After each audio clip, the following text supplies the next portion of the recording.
everyone. Today we are the students of class 9 of Kendra Vidyalaya Duliajan Oil. My name is Sayali Roy, her name is Miraya Sadrani, and my name is Kushilama.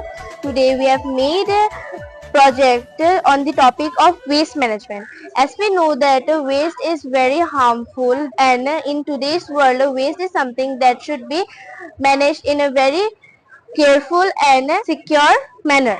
So in this project we can see that we have made a food court, as we know that most of the waste come from food in our day-to-day life, and this project is made on that topic only, to show how we can separate wet waste and dry waste into different ways and recycle them and use them. And now I'm handing it over to the explanation to Miraya. तो यहाँ पर एक food court लगा है, जैसे कि food court एक present किया गया है जहाँ से दोनों तरह का वेस्ट निकलता है, ड्राई और वेस्ट वेस्ट। तो जहाँ मतलब पूरे शहर का जहाँ पे कचरा जाता है वहां पर एक ऐसी बेल्ट लगाई जाती है जहाँ से इसे सेपरेट किया जाता है, ड्राई वेस्ट और वेट वेस्ट। ड्राई वेस्ट जाता है और वेट वेस्ट जो होता है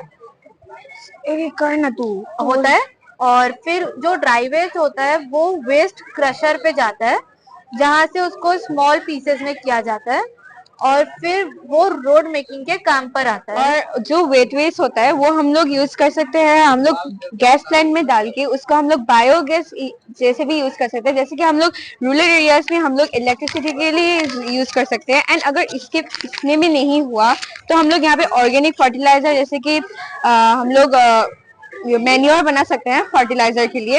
एंड लास्टली अगर का ई वेस्ट आया, ई वेस्ट में हम लोग का आता है television and mobile phones that we can use, that is not usable, and the municipality community comes and take over the e-waste from the dustbin, and they take the e-waste to the factory, manufacturing factory, and they recycle it and make it in a new model, in a new product,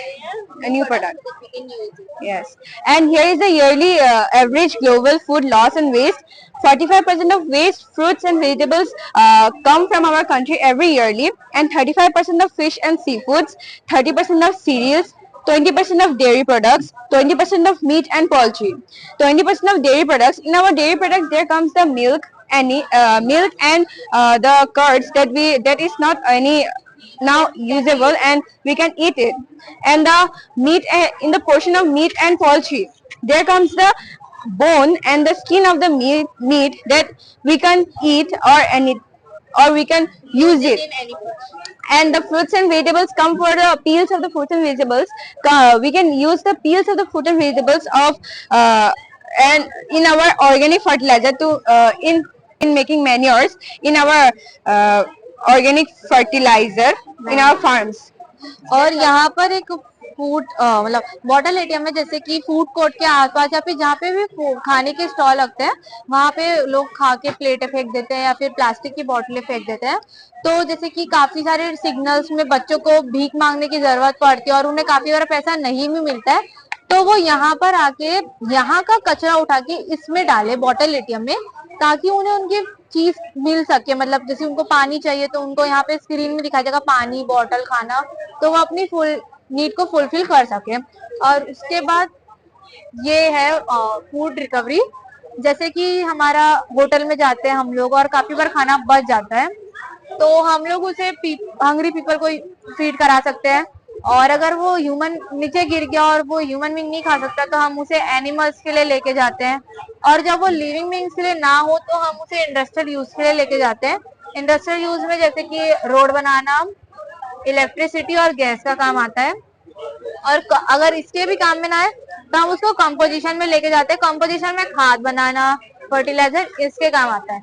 और जब वो इन सबका use में नहीं आता है तो वो इतना ज्यादा यूज हो चुका है कि अब वो असली वेस्ट होता है, क्योंकि हम उसका 90% हर जगह थोड़ा थोड़ा करके यूज कर चुके हैं और वो 10% हमारा बच चुका है। और लैंडफिल में आते आते वो इको फ्रेंडली से भी हट जाता है, जो हमारे इन्वायरमेंट और नेचर दोनों के लिए हार्मफुल होता है।